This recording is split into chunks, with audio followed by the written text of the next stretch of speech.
فاتحہ۔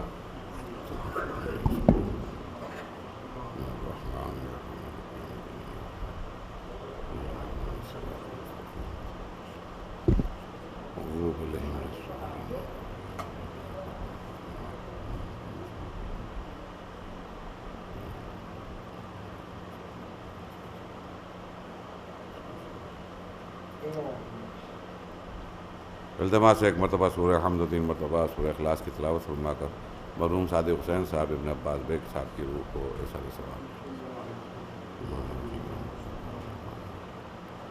نعبد انعمت علیہم غیر المغضوب علیہم اللہ اللہ اللہ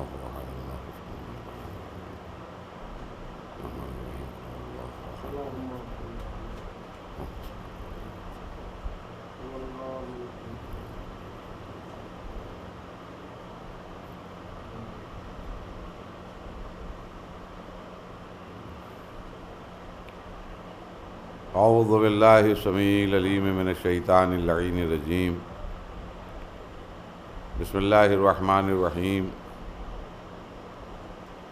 الحمد للہ الذی ہدانا لہذا وما کنا لنہتدی لولا ان ہدانا اللہ لقد جاءت رسل ربنا بالحق والصلاۃ والسلام علی اشرف الانبیاء وسید المرسلین سیدنا و نبینا و شفیع ذنوبنا و حبیب قلوبنا مولانا بالقاسم محمد اللہم صلی علی محمد وآل محمد ولبیتہ طیبین الطاہرین المعصومین المظلومین ولعنۃ اللہ علی اعدائہم و قتلتہم و غاصبی حقوقہم و منکری فضائلہم و مصائبہم اجمعین من یومنا ھذا الی یوم الدین اما بعد فقط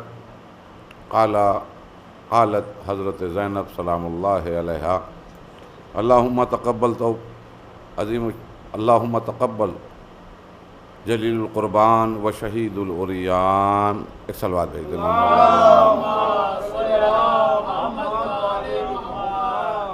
ارباب غم ماتمداران سید الشہداء، ظاہر ہے کہ یہاں مسلسل مجالس کا سلسلہ جاری و ساری ہے۔ ابھی ایک مجلس کے بعد آپ یہاں تشریف لائے ہیں، اس کے بعد اور مجالس ہیں۔ میں نے شہادت سرکار ختمی مرتبت اور شہادت امام حسن مجتبیٰ علیہ السلام کے مناسبت سے جناب زینب سلام اللہ علیہا کے ایک دعائیہ کلمات کو سرنامہ سخن کے طور پر عرض کیا اور اس مختصر سے وقت کے لیے عنوان گفتگو قرار دیا۔ یہ کمال ہے حضرت زینب سلام اللہ علیہا کا، اور شہزادی کو بہت سے لوگوں نے ایک لقب دیا ہے، وہ یہ کہ علی کی شیر دل بیٹی۔ دیکھیے توجہ دیے گا، میں بھی انتظار کر رہا ہوں کہ اور لوگ بھی جمع ہو جائیں، کہ علی کی شیر دل بیٹی زینب۔ تو یقین جانیے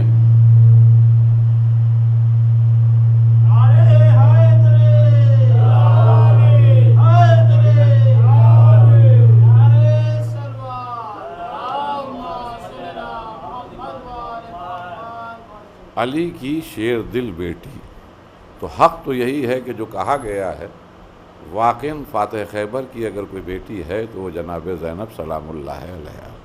ان کی ہمت، ان کی شجاعت، ان کی فراست، ان کا صبر، ان کا استدلال، اور سب سے بڑی بات یہ ہے کہ مستقبل اندیشی، آنے والے کل کو وقت سے پہلے دیکھنا۔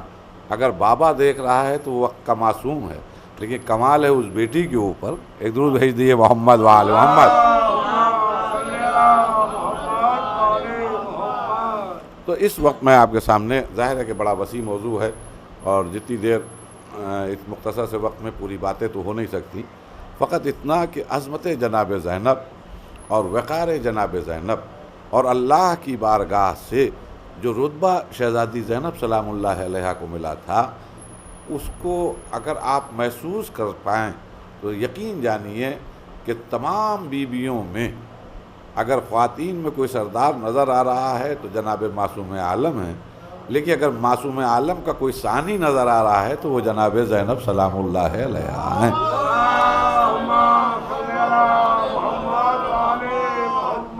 اور جس دعائیہ کلمے کو میں نے آپ کے سامنے اس مختصر سے وقت کے لیے عرض کیا تو اس میں جناب زینبی کا کمال تھا، اور انہی کا یہ صبر تھا، انہی کا یہ استقلال تھا، اور انہی کی یہ ہمت و جرت تھی کہ انہوں نے شام غریبہ کے اندھیرے میں یہ کلمات اپنے بھائی کے لاشیں بجا کر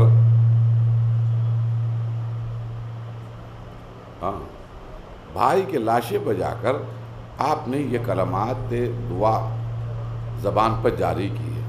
میں اکثر سوچتا ہوں کہ اگر شاید کوئی دوسری بہن ہوتی تو اس کی زبان گنگ ہو جاتی اور وہ کچھ بول بھی نہ پاتی۔ توجہ دے رہے ہیں آپ؟ خیر ادھر متوجہ رہیے۔ بڑی اچھی بات کسی نے کہی تھی کہ آواز کا بنانے والا اللہ ہے اور دنیا کے بنانے والے یہ اسپیکر ہیں۔ تو دنیا کی بنائی ہوئی چیز پر جب بھی انسان بھروسہ کرے گا تو نقصان اٹھائے گا۔ اسی لیے 1400 سال سے ہم لوگ کہہ رہے ہیں کہ اس کو مانو کہ جس کو اللہ نے بنایا ہے، جسے دنیا والے بناتے ہیں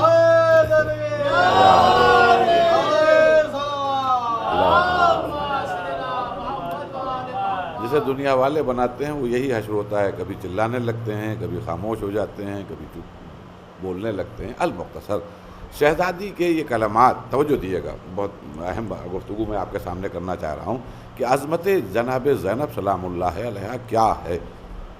اور میں نے یہ جملہ بھی کہا کہ آج کے روز کی مناسبت سے میں نے ان کلمات کو سرنامہ سخن کے طور پر عرض کیا، اس لیے کہ 2 معصومین کی شہادت کا روز ہے، سرکار ختمی مرتبت اور امام حسن علیہ السلام۔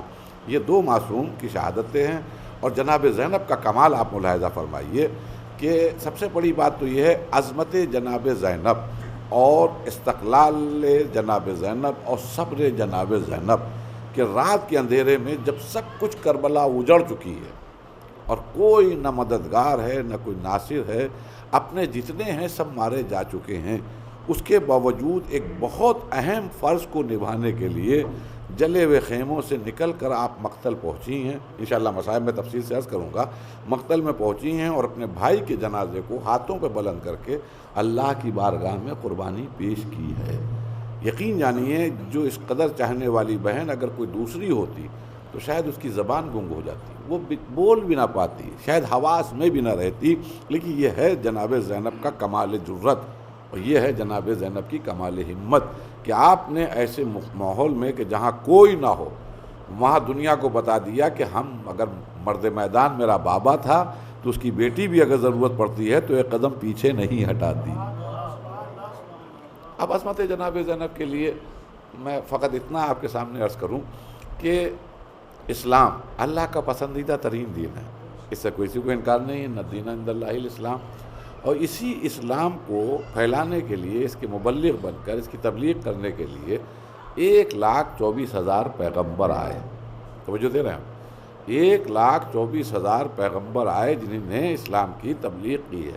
کبھی آدم نظر آئے، کبھی شیس نظر آئے، کبھی انوش نظر آئے، کبھی میلائل نظر آئے، کبھی لمک نظر آئے، کبھی نوح نظر آئے، کبھی اخنون نظر آئے جنہیں ادریس کہا جاتا ہے، کبھی ابراہیم، کبھی صالح، کبھی ہود، کبھی جناب لوط، کبھی اسحاق، کبھی یعقوب، کبھی یحییٰ، کبھی زکریہ۔ یہ تو چند نام ہیں جو ہم لوگوں کو زبانی یاد ہیں، ورنہ ایک کم نبی کریم کے علاوہ 1,24,000 پیغمبروں پر ہر مسلمان کا یقین واجب ہے۔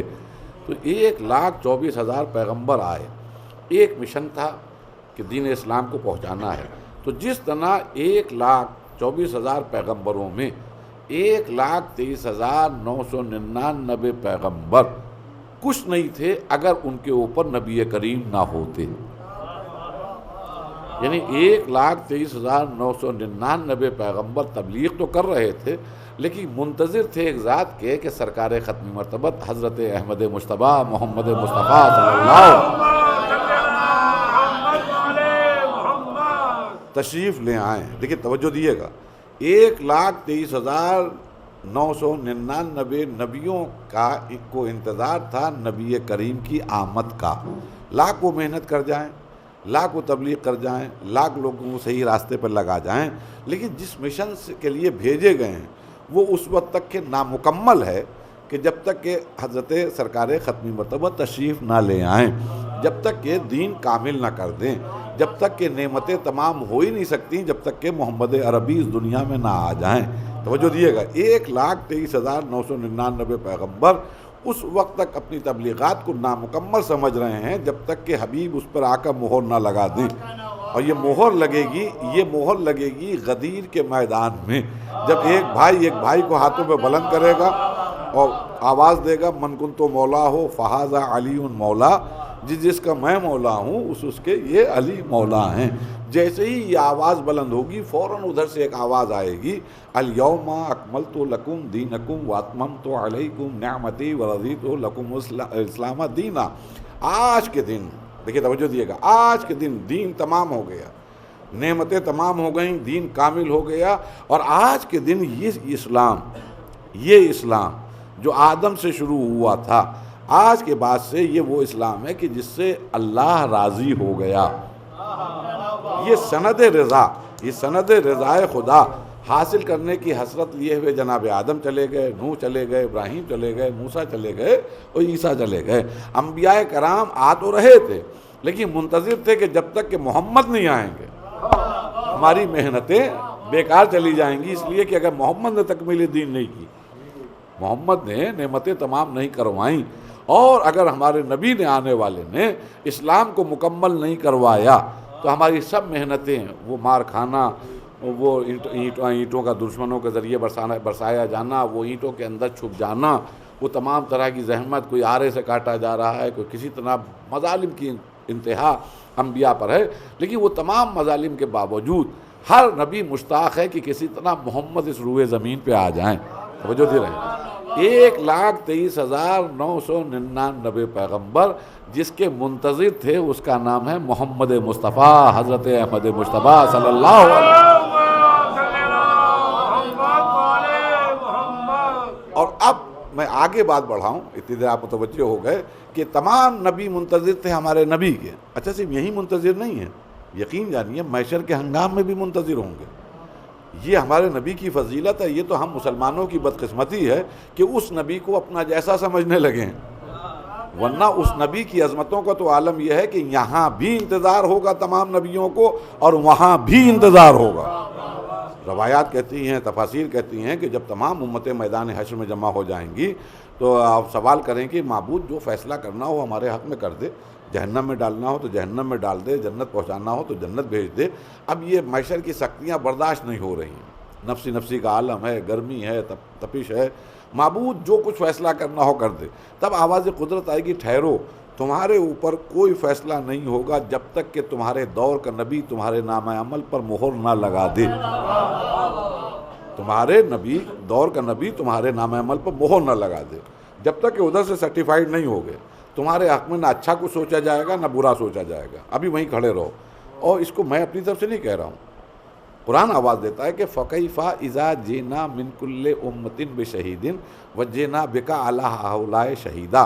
اے محمد یاد کریے محشر کے اس ہنگام کو کہ جب تمام امتیں اپنے دور کے نبی کا انتظار کر رہی ہوں گی، اور اس کے بعد میں قرآن مخاطب ہوتا ہے کہ او اے محمد آپ کی عظمتیں یہ ہوں گی کہ آپ کا انتظار تمام انبیاء کر رہے ہوں گے۔ فَكَيْفَ،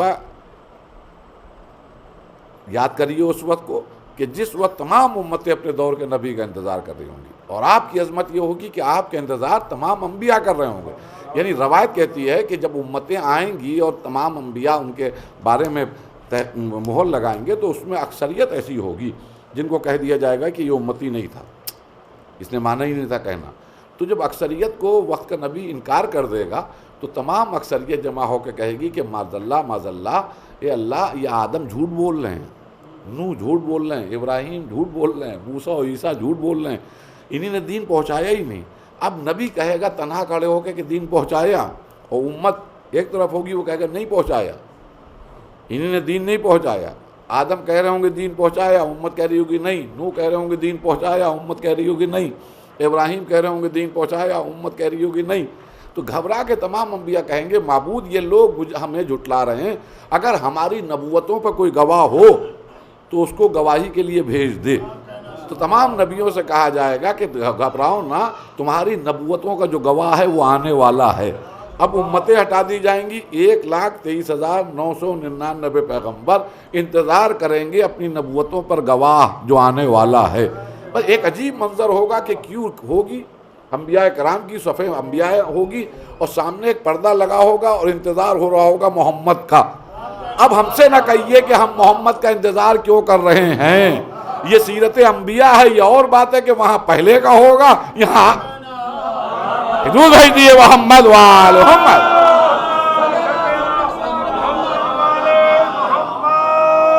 یہاں تو نبی کا انتظار وہاں بھی ہوگا، نبی آئیں گے اور اس کے بعد میں گواہی دیں گے۔ المختصر دنیا میں انتظار تمام انبیاء کر رہے ہوں گے، آئیں تو دین مکمل ہو، آئیں تو ہماری محنت سوارت ہو، آئیں تو تکمیل دین ہو جائے، آئیں تو اللہ اس دین سے راضی ہو جائے۔ جب تک کہ اللہ راضی نہیں ہوگا بیکار ہے مسئلہ۔ میں اکثر ایک مثال دیتا ہوں، آپ کوئی ساڑی اگر سلوا رہے ہیں کارخانے میں، تو اگر ایک دو بوٹی چھوٹ گئے، ایک دو بوٹیاں چھوٹ گئیں، تو آپ یقین جانیے چاہے اس پہ جتنی نفریاں لگا دی ہوں، چاہے جتنے گھنٹے اس پہ خرچ ہو گئے ہوں، چاہے جتنا میٹیریل لگا دیا ہو، دکاندار ایکسیپٹ ہی نہیں کرے گا۔ تو مسئلہ یہ ہوتا ہے کہ کمپلیٹ مال ہو تو ایکسیپٹ کیا جائے۔ اب جب تک کہ نبی نہیں آئیں گے اس وقت تک کہ اسلام کو قبول کیا نہیں جائے گا، اور اسلام کو اسی وقت قبول کیا جائے گا نبی جب اس دنیا میں آ جائیں گے۔ تو اب 1,23,999 پیغمبر انتظار کر رہے ہیں ہمارے نبی کا، اور ہمارے نبی جب اس دنیا میں تشریف لے آئے تو 30 برس تک خاموش بیٹھے رہے۔ 30 برس کے بعد وہ خانہ کعبہ کے قریب پہنچ کر 13 رجب کو انتظار کرتے ہوئے کسی کا نظر آئے۔ 13 رجب کو کسی کا انتظار کرتے ہوئے نظر آئے۔ 1,23,999 پیغمبر جن کا انتظار کریں اس کا نام ہے محمد، اور محمد 13 رجب کو خانہ کعبہ میں جس کا انتظار کرے اس کا نام ہے علی۔ درود بھیج دیے محمد وآل محمد۔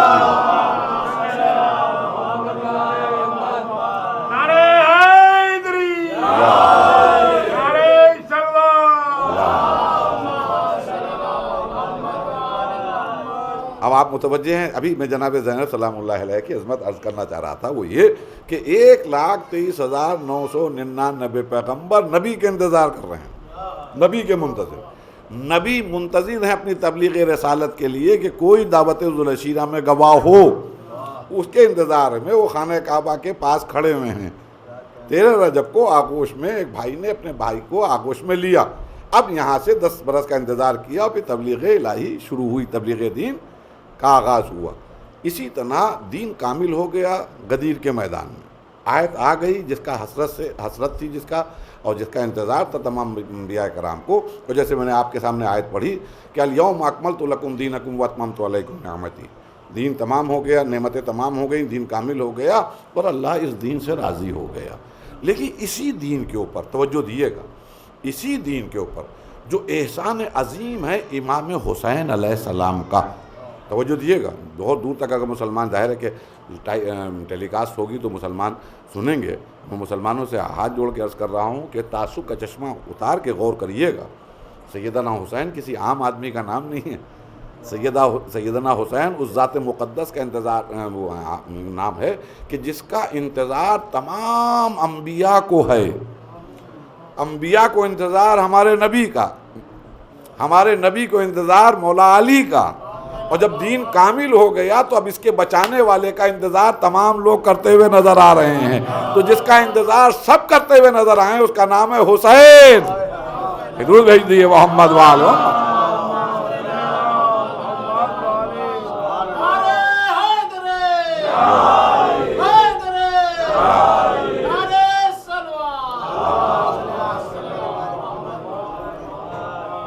دیکھیے آپ توجہ دے رہے ہیں، آپ میں نے آپ کے سامنے جناب زینب سلام اللہ علیہ کی ایک دعا کے فقرے کی تلاوت کی شام غریبہ کے اندھیرے میں۔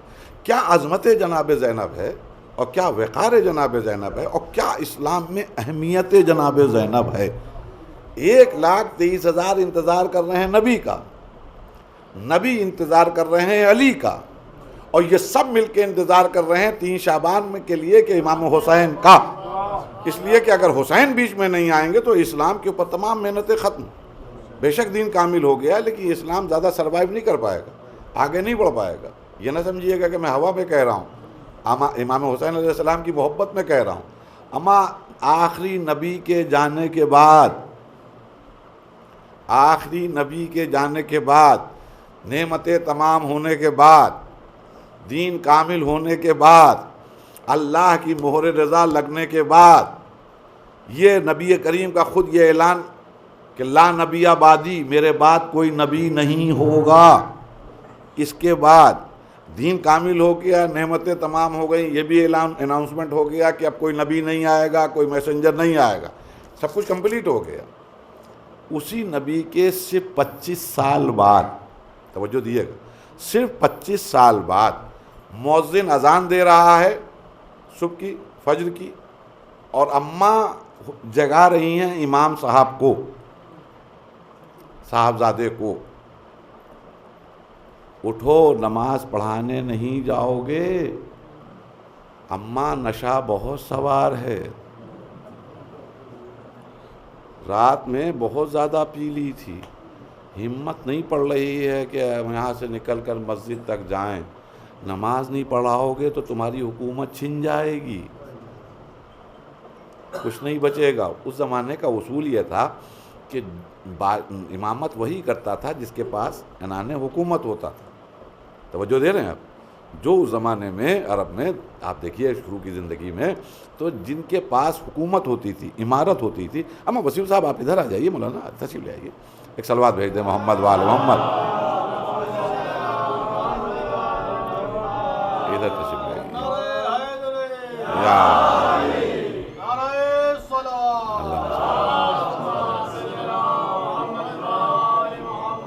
جس کے پاس عمارت ہوتی تھی, کنٹرول ہوتا تھا عوام کے اوپر, وہی حقدار ہوتا تھا پیش امامی کے لیے. یہ بات ذہن میں رکھیے گا.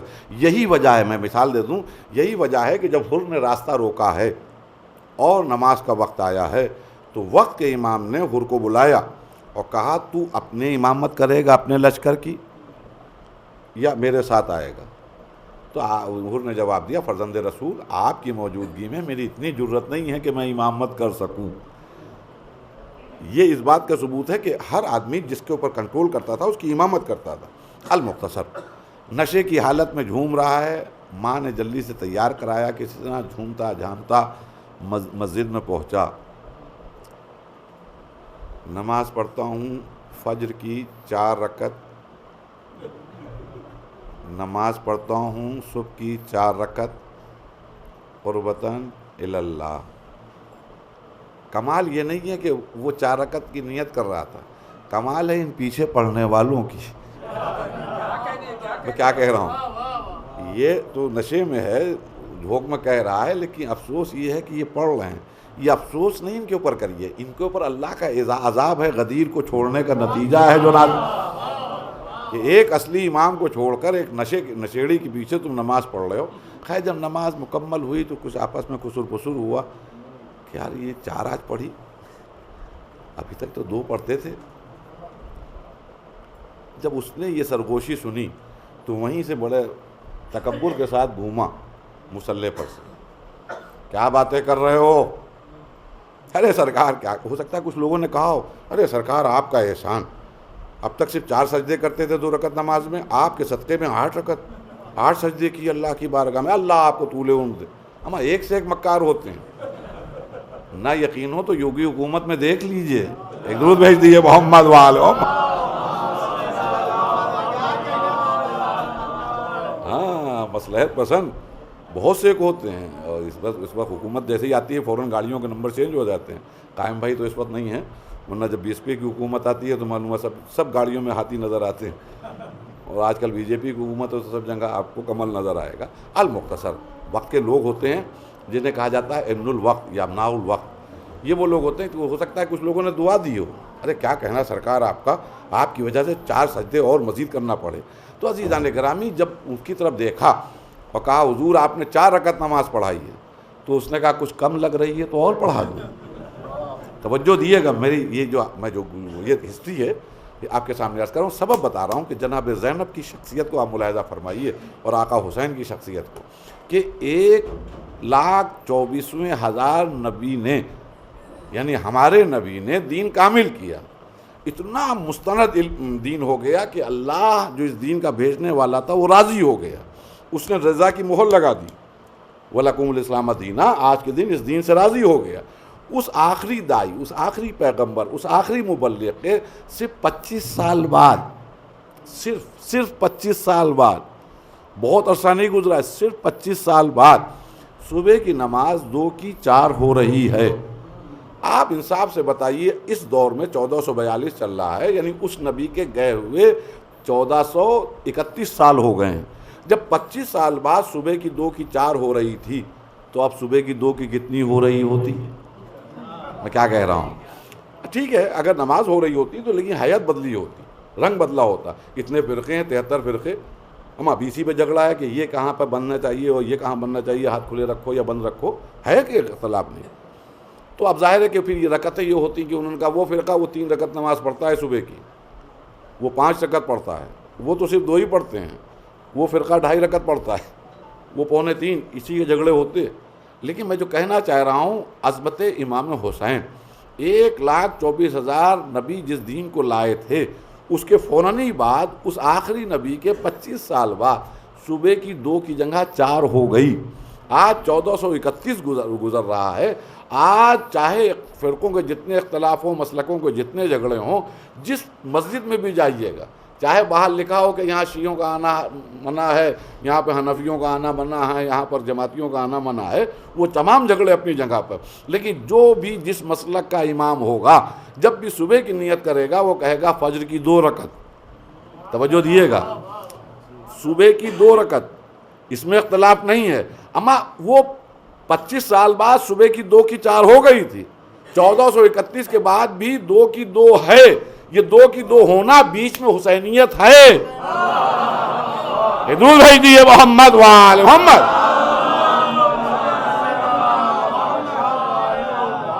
یہ بیچ میں امام حسین کی، میرا موضوع نہیں ہے، ورنہ اس کے اوپر میں تفصیل سے گفتگو کرتا کہ یہ امام حسین کا صدقہ ہے۔ تو معلوم ہوا 1,24,000 نبیوں کی محنتیں تو اسی وقت رخصت ہو رہی تھیں جب صبح کی 2 کی جگہ 4 ہو گئی۔ پھر دوسرے دن نشہ بہت زیادہ سوار ہوا، لاکھ ماں نے اٹھانے کی کوشش کی، وہ اٹھ نہیں پایا، تو ماں ہوشیار تھی، اس نے طویل القامت ایک حبشی کنیز کو مردانہ لباس پہنایا اور کہا تم امامت کرو، اور ایک عورت امامت کر رہی تھی۔ اب مسلمان امامت کے بھی مامون کی حیثیت سے کھڑے ہوئے نماز پڑھ رہے تھے۔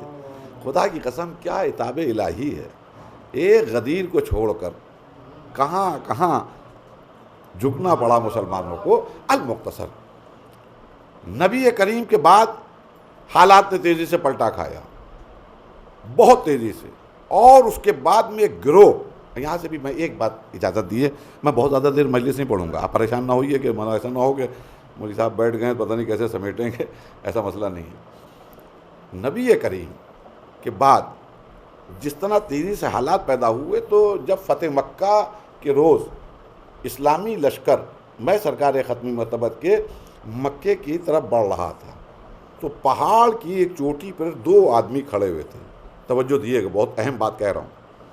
ایک کا نام ہسٹری نے لکھا ہے ابو سفیان، جو یزید کا دادا ہے، ایک کا نام لکھا ہے عباس ابن عبد المطلب، رسول اللہ کے چچا، جن سے بنی عباس ہوئے، ہارون رشید، مامون رشید، متوکل عباسی، جنہیں 6 امام کو، 7ویں امام کو، 8ویں امام کو زہر دیا ہے، انہی کی اولاد۔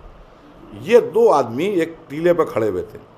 ادھر سے اسلام کا، مسلمانوں کا جنب غفیر آتے ہوئے جب دیکھا، تو دونوں آدمیوں کے اسٹیٹمنٹ ہسٹری نے محفوظ کی ہے۔ ایک نے کہا کہ عباس، تمہارے بھتیجے کی حکومت تو بہت بڑی ہو گئی ہے، دیکھیے غور، بچے خاص کر کے سنیں، تمہارے بھتیجے محمد کی بادشاہت تو بہت بڑی ہو گئی ہے۔ تو انہوں نے ٹھوکا دیا، کونی ماری، انہوں نے کہا بیوقوف، یہ حکومت نہیں ہے، یہ رسالت ہے، یہ الہی پیغام ہے، توجہ دیے گا۔ ابھی یہ دونوں مسلمان نہیں ہیں، ابھی یہ دونوں مسلمان نہیں ہیں، ابھی اسلامی لشکر آ رہا ہے۔ ایک آدمی کافر، اس کا نظریہ یہ ہے کہ یہ بادشاہت ہے، ایک دوسرا آدمی اس کا نظریہ ہے کہ نہیں یہ الہی دین ہے، یہ رسالت ہے، جیسے ہی فتح مکہ ہوا یہ دونوں مسلمان ہو گئے. توجہ نہیں دی آپ نے؟ دونوں مسلمان ہو گئے، انہوں نے بھی لا الہ الا اللہ کہا، انہی نے بھی لا الہ الا اللہ کہا. تو ابھی لا الہ الا اللہ کہہ کے دونوں مسلمان تو ہو گئے، لیکن اسلام میں دو نظریے آ گئے، یہ الہی ہے یا دنیاوی ہے. میں کیا کہہ رہا ہوں؟ الہی ہے یا دنیاوی ہے، یہ بادشاہت ہے یا رسالت ہے. تو اس کے بعد میں نبی کریم کے فوری بعد جو ہوا، میں اس ممبر سے نہیں کہوں گا لیکن اچھا نہیں ہوا، جو ہوا وہ اچھا نہیں ہوا. جس طرح علی کا حق چھینا گیا اور کسی کو منتخب کیا گیا اس کا خمیازہ بھگتا. لیکن اس کے بعد ایک بہت بڑا مشن تیار ہوا، پروپیگنڈا کیا گیا اور کوششیں کی گئیں، جسے کہا جائے ایک بڑی پری پلان کام کیا گیا کہ کسی طرح اب یہ رسول اللہ کے گھرانے کے لوگوں کو قتل کر دیا جائے اور ان کا نام و نشان مٹا دیا جائے. توجہ دیئے گا، نام و نشان مٹانے کے لیے انہوں نے ایک کوشش کرنا شروع کر دی. فتح مکہ کے فوراً بعد ایک جگہ آپ کو پتھر مارا گیا ہے رسول اللہ کے اوپر جو بچ گئے تھے، حذیفہ یمان اس کے گواہ ہیں، بجلی کوندی تھی اور سب کے چہرے سامنے آ گئے تھے. ایک چچا میاں حذیفہ کے پاس ہمیشہ آتے تھے کہ رسول اللہ نے میرا نام تو نہیں لیا تھا ان پتھر پھینکنے والوں میں. المختصر میں جو کہنا چاہ رہا ہوں وہ یہ کہ نبی کریم اب ٹارگٹ ہو گئے. یہی وہ لوگ جو حکومت کہہ رہے تھے وہ آج مارے ڈر کے مسلمان تو ہو گئے، لیکن اسلام ان کے گلے میں تھا، اسلام ان کے دل میں نہیں اترا. انہی کی میجارٹی ہو گئی بنام اسلام. اب ان کا لبادہ بدل گیا، اب یہ سب مسجد میں بھی نظر آ رہے ہیں، کلمہ بھی پڑھ رہے ہیں، یہ سب مسلمان ہو گئے. ان ایک کوشش کی، انہوں نے کہا کہ رسول اور ان کی اولاد کو روئے زمین پر پنپنے ہی نہ دو، اور اس کے لیے کوششیں ہوئیں اور اس کوششوں میں وہ کامیاب ہوئے. پہلا کام تو یہ کیا کہ رسول اللہ کو زہر دیا گیا. توجہ دیئے گا، رسول اللہ کو زہر دیا گیا اور شور یہ مچایا کہ وہ اپنی طبعی موت مر گئے، بستر پر انتقال فرما گئے. وصال ہو گیا، وصال رسول، وفات رسول، اس کا ڈھونگ رچا گیا. اب کسی میں اتنی جرت نہیں ہے کہ کہہ سکے کہ نہیں رسول اللہ کو مارا گیا ہے، رسول اللہ کو زہر دیا گیا ہے. رسول اللہ کو زہر دینے والی بھی موجود ہے، دینے والے بھی موجود ہیں، سب موجود ہیں. لیکن آپ زبان کھول کے دکھائیے، ابھی آپ کا مقدمہ بھی دار ہو جائے گا، آپ کے خلاف لوگ کھڑے بھی ہو جائیں گے. دماغ خراب ہے؟ کہاں سے پڑھ رہے ہیں آپ کہ رسول اللہ کو زہر دیا گیا؟ مولائے متقیان کو مسجد کوفہ میں، جہاں مسلمانوں کا گڑھ کوفہ شہر، اس کی جامع مسجد جہاں ہزاروں آدمی ایک وقت میں آ کر نماز پڑھ سکتا ہے، اما سینکڑوں آدمی تو شیلٹر لینے آتے تھے، آرام کرنے کے لیے آتے تھے، وہاں اتنے حجرے بنے ہوئے تھے. آج بھی جائیے آپ لوگ زیارت کرنے جائیے تو آپ کو مسجد کوفہ میں بہت سے حجرے ملیں گے جہاں لوگ تھکے ہارے مسافر جو تھے وہاں آرام کرتے تھے. اسی میں یہ ابن ملجم کا واقعہ ہے کہ اوندھا لیٹا ہوا تھا اور مولا نے ٹھوکر ماری، وہ مسجد میں جو سو رہا تھا، اس کی وجہ یہی تھی کہ کونے میں بیٹھے ہوئے ہیں. مولا اس مسجد کوفہ جو مسلمانوں کا مرکزی شہر میں جامع مسجد تھی، وہاں پر مسلمانوں کے چوتھے خلیفہ کو نماز صبح کے وقت سجدے کی حالت میں سر پر ضربت مار کے مار ڈالا گیا، شہید کر دیا گیا، اور بڑی خوبصورتی سے قاتل کو بچا لیا. دیکھیے توجہ دیئے گا میری ایک بات کے اوپر، بہت خوبصورتی سے قاتل کو بچا لیا. کہا خدا غارت کرے عبد الرحمن ابن ملجم کے اوپر، خدا غارت کرے وردان کے اوپر، خدا غارت کرے قطامہ کے اوپر.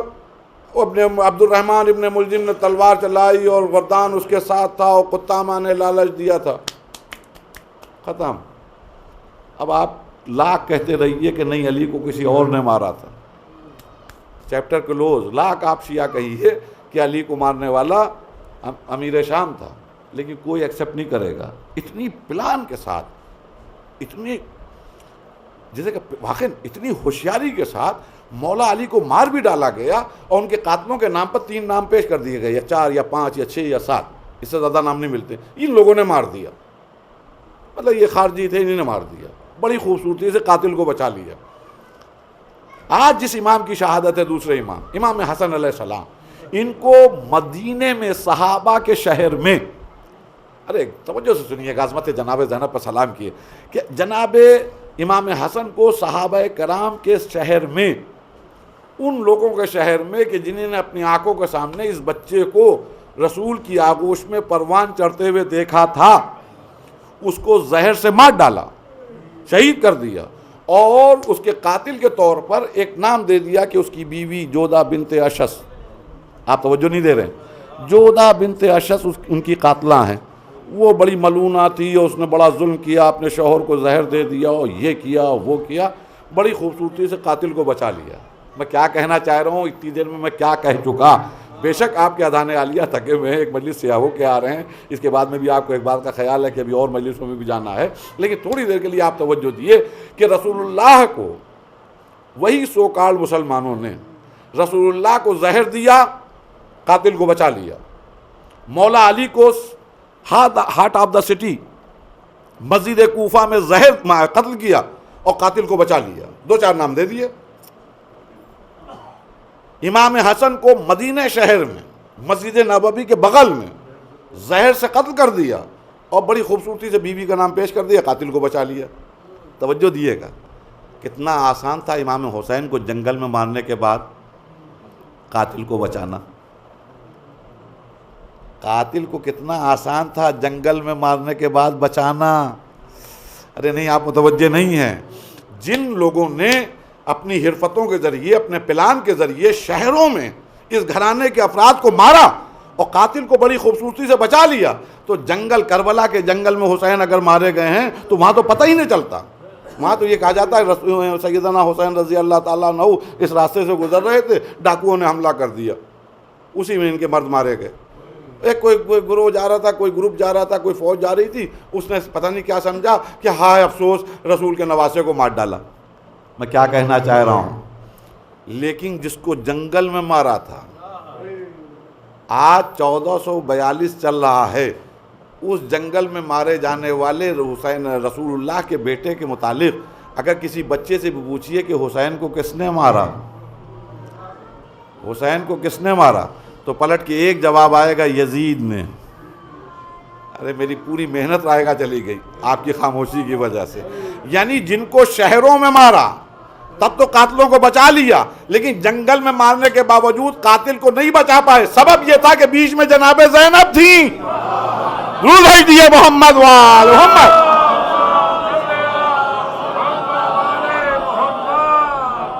بیچ میں جناب زینب سلام اللہ علیہا تھیں۔ میرا نانا کو مار ڈالا اور بڑی خوبصورتی سے قاتل کو بچا لیا، میرے بابا اور بڑے بھائی کو مار ڈالا اور قاتل کو بچا لیا، میں حسین کے ساتھ جاؤں گی اور دیکھوں کہ قاتل کو تم بچا پاتے ہو۔ میری کمزوری یہ نہ سمجھنا کہ میرے ہاتھ بندھے ہوئے ہیں، مجھے یہ نہ سمجھنا کہ مجھے تم اسیر کر لے جاؤ گے، لیکن صبح قیامت تک اس اسلام کے تحفظ کے لیے کربلا ضروری ہے اور کربلا کی تبلیغ ضروری ہے۔ تو جہاں کہیں صبح قیامت تک حسین کا نام لیا جائے گا تو پلٹ کے یہ جواب آئے گا کہ یزید نے مارا، بس وہ زینب ہے۔ بس عزاداروں، میں نے مجلس کو تمام کیا، آپ بھی تھکے ہوئے ہیں، اللہ آپ کے اس ذکر کو اور آمد فرش عزا جو آپ میں ہیں اس وقت بیٹھے ہوئے ہیں، اسے قبول فرمائے مولا۔ جناب زینب کے بڑے کمال ہیں، لیکن اسلام کو تو بچا لیا، رسول اللہ کے دین کو بھی بچا لیا، حسین کی شہادت کو بھی بچا لیا، لیکن اس بچانے میں جو صدمات اٹھائے ہیں، جو زینب مصیبتوں کی آماجگاہ بنی ہے، اس کا ایک ایک لمحہ واقعی روئیں آپ کے مطلب اگر تصور کر لیں کلیجہ باہر آ جائے۔ خدا کی قسم وہ بی بی جو کبھی گھر سے باہر نکلے نہ ہو، جس نے نامحرموں کو کبھی دیکھا نہ ہو، ایک قیامت ہوگی جو خیموں میں آگ لگ رہی ہوگی۔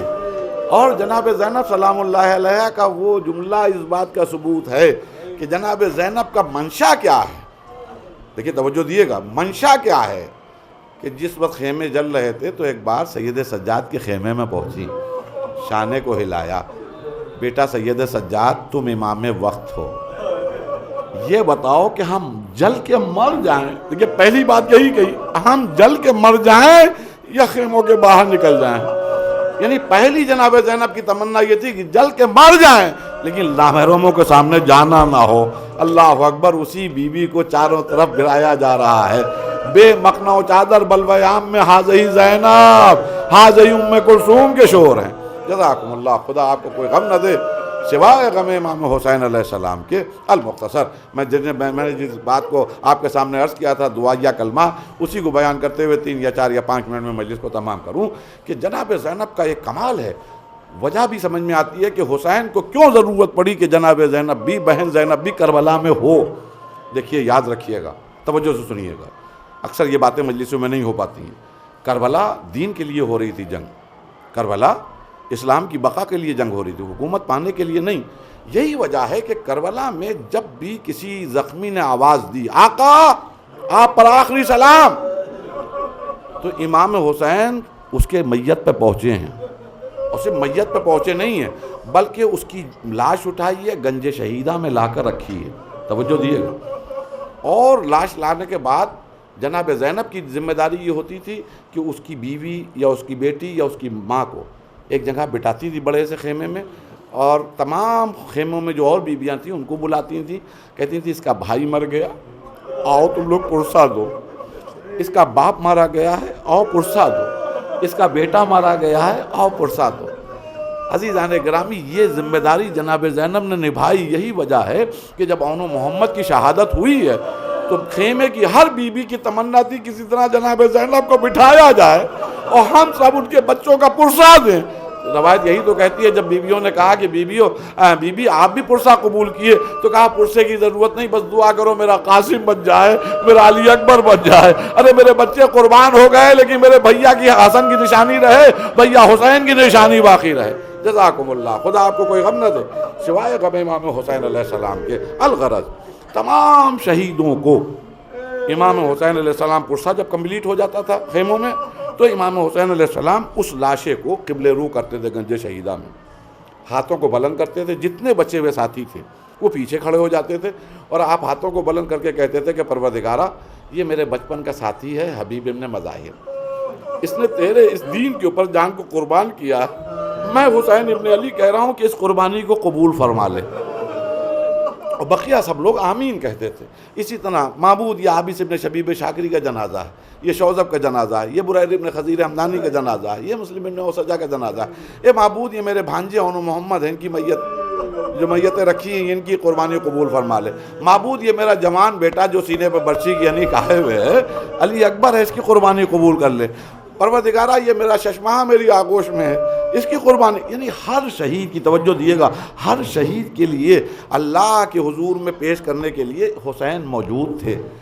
کون تھا جو 72ویں شہید امام حسین کے لیے اللہ کی بارگاہ میں کہتا اے پروردگار یہ قربانی قبول کر لے جو تیرے نبی کا نواسا ہے، عالم کا شہزادہ ہے، فاطمہ کا دلارا ہے، پنجتن کی آخری یادگار ہے۔ بس وہ وقت کے لیے جناب زینب سلام اللہ علیہ تھی۔ اور یہی دعائیہ کلمات میں نے سرنامہ سخن کے طور پہ آپ کے سامنے عرض کیے تھے کہ جب شام غریبہ میں خیمے اجاڑ دیے گئے، اسباب لوٹ لیا گیا، سروں سے چادریں چھین لی گئیں، اور اب یہ مظلوم بیویاں یکو تنہا بغیر کسی سہارے کے وہی جلی ہوئی قناتوں پر بیٹھی ہوئی ہیں، کچھ بچے سو گئے ہیں، کچھ بیویاں سسک رہی ہیں، اتنے میں جناب زینب کو اس رات کے اندھیرے میں کچھ یاد آیا۔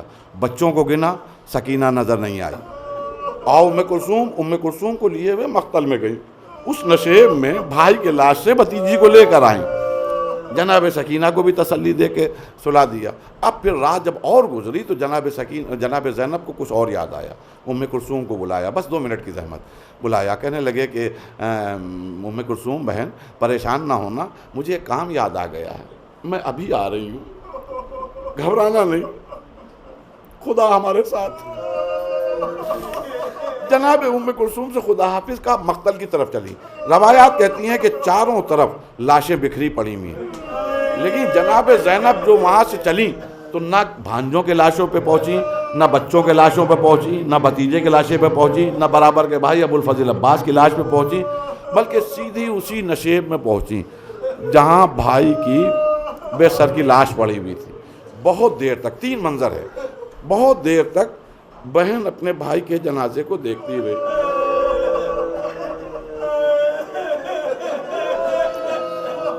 بڑا آسان ہے یہ جملہ کہنا، یہ وہ بہن ہے کہ جس نے اپنے شوہر سے کہا تھا کہ عبداللہ اگر آپ مجھے بھائی کے ساتھ جانے کی اجازت نہ دیتے تو اتنا ہوتا کہ مدینے سے بھائی کا قافلہ جا رہا ہوتا اور گھر سے زینب کی میت نکل رہی۔ اے عبداللہ میرا اللہ گواہ ہے مجھے سب کچھ منظور ہے لیکن حسین کے بغیر۔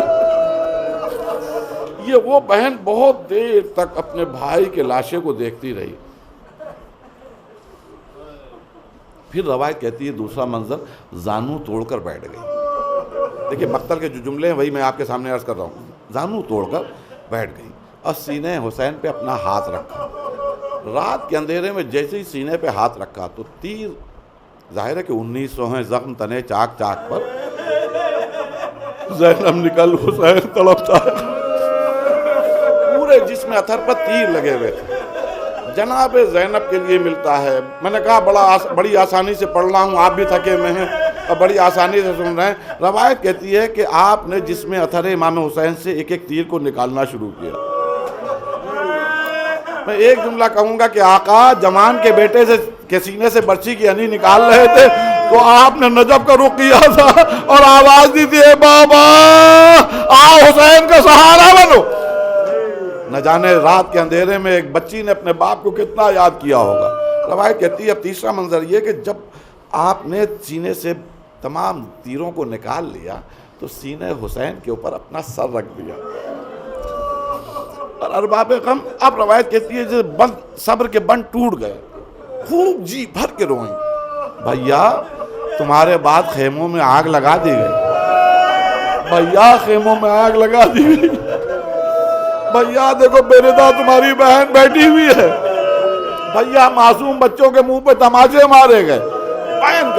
بیان کرتی رہی خوب روتی رہی۔ اور اس کو علماء نے جو لکھا ہے وہ بھی میں آپ کے سامنے عرض کر دوں۔ علماء کا کہنا یہ ہے کہ جب سے امام حسین شہید ہوئے تھے ایک یہ بی بی تھی جو کربلا میں رو نہیں پائی تھی، اس لیے ہر کو بی بی کو تسلی دینا، کبھی سید سجاد کو تسلی دینا، کربلا میں ہر بی بی کو تسلی دے رہی ہے اور کہہ رہی کہ پریشان نہ ہو، تو خود رو نہیں پائی۔ جب مقتل میں اپنے بڑے بھائی کا سینہ دیکھا تو بس بے اختیار ہو کے گریہ کیا۔ بس عزیزان گرامی میں نے مجلس کو تمام کیا، جب جی کھول کے کربلا میں امام حسین کے لاشے پر لپٹ کے رو چکی تو ایک بار علی کی شیر دل بیٹی اٹھی۔